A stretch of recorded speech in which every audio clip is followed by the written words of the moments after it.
Perubahan suhu. Sudah tahu bahwa kalor itu dibutuhkan untuk perubahan suhu. Rumusnya bagaimana? Kalor itu Q sama dengan M kali C kali delta T.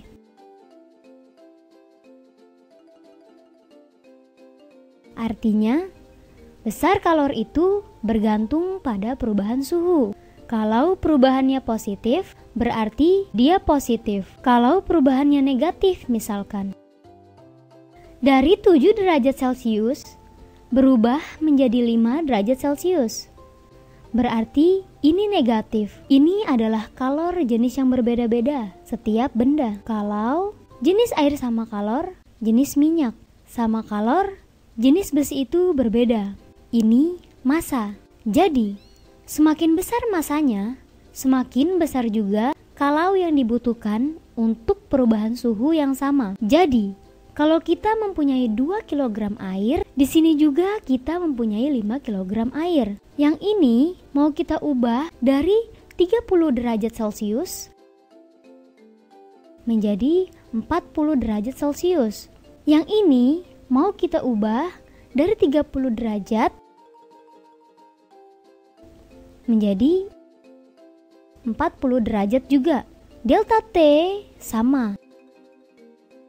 Kalor jenisnya sama-sama air, tetapi masanya berbeda. Berarti kalornya butuh besaran yang mana? Besaran yang ini. Karena masanya lebih besar, ini adalah kalornya. Kalor jenis ini sendiri ini adalah menunjukkan seberapa susah dia untuk dipanaskan. Kalau kalor jenisnya besar, itu artinya butuh Q yang besar untuk menaikkan suhu. Sama seperti massa tadi. Kalau massa besar, jadi makin susah dipanaskan. Kalau C-nya besar, dia juga makin susah untuk dipanaskan. Coba kita masuk ke contoh soal. Misalkan kita mempunyai air, total masanya 0,5 kg.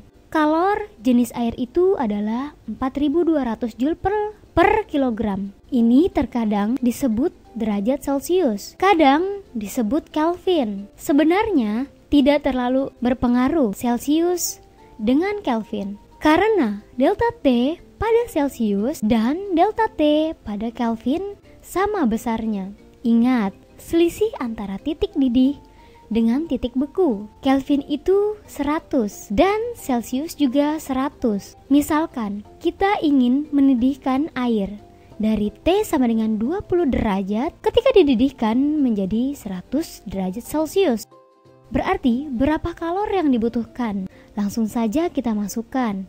M-nya itu 0,5 C. C-nya itu 4,200. Kemudian delta T-nya itu adalah 80 Celcius atau Kelvin. Sama saja, mau Celcius atau Kelvin untuk delta. Jadi kalornya itu sama dengan berapa? Coret ini menjadi 2100 dikali 80, yaitu 168.000 Joule, atau dia sama dengan 168 kilojoule.